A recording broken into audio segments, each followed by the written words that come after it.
জেলায় এসআইআর এর শুনানি পর্বে কাজের জন্য পশ্চিমবঙ্গে স্পেশাল রোল এবং মাইক্রো কোনো অবজারভারি বাদ রাখেনি জাতীয় নির্বাচন কমিশন।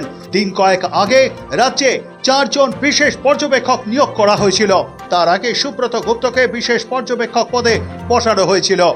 এই 5 বিশেষ পর্যবেক্ষক ছাড়াও রাজ্যে রয়েছেন 12 জন এসআইআর পর্যবেক্ষক, যারা জেলায় জেলায় এসআইআর প্রক্রিয়া পর্যবেক্ষণ করছেন। তাছাড়া প্রায় 2000 মাইক্রো অবজারভার তো আছেই। এবার নির্বাচন কমিশনের মতোই নবান্ন 23 জন প্রশাসনিক কর্তাদের জেলায় জেলায় ঘোরার দায়িত্ব দিল।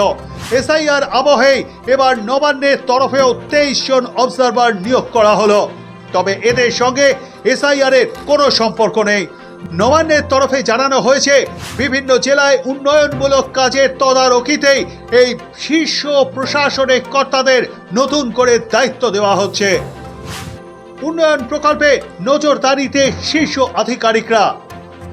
নবান্নর তরফে জানানো হয়েছে, আমাদের পাড়া আমাদের সমাধান, পথশ্রী সহ রাজ্য সরকারের একাধিক গুরুত্বপূর্ণ প্রকল্পের কাজ তদারকির জন্য সময় সময় রাজ্যের বিভিন্ন জেলায় শীর্ষ আধিকারিকদের পাঠানো হয়।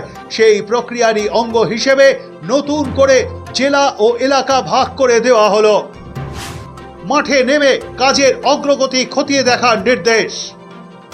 নবান্নর তরফে স্পষ্ট করা হয়েছে, নিযুক্ত আধিকারিকেরা তাদের নির্ধারিত এলাকায় মাঠে গিয়ে কাজের অগ্রগতি খতিয়ে দেখবেন এবং জেলা প্রশাসনের সঙ্গে সমন্বয় রেখে কাজ করবেন।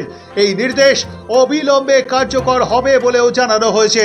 রাজ্য সরকারের উন্নয়ন প্রকল্পগুলির গতি ও মান বজায় রাখতেই এই সিদ্ধান্ত বলে সূত্রের খবর। সৌভিক সান্যালের রিপোর্ট, সময়, কলকাতা।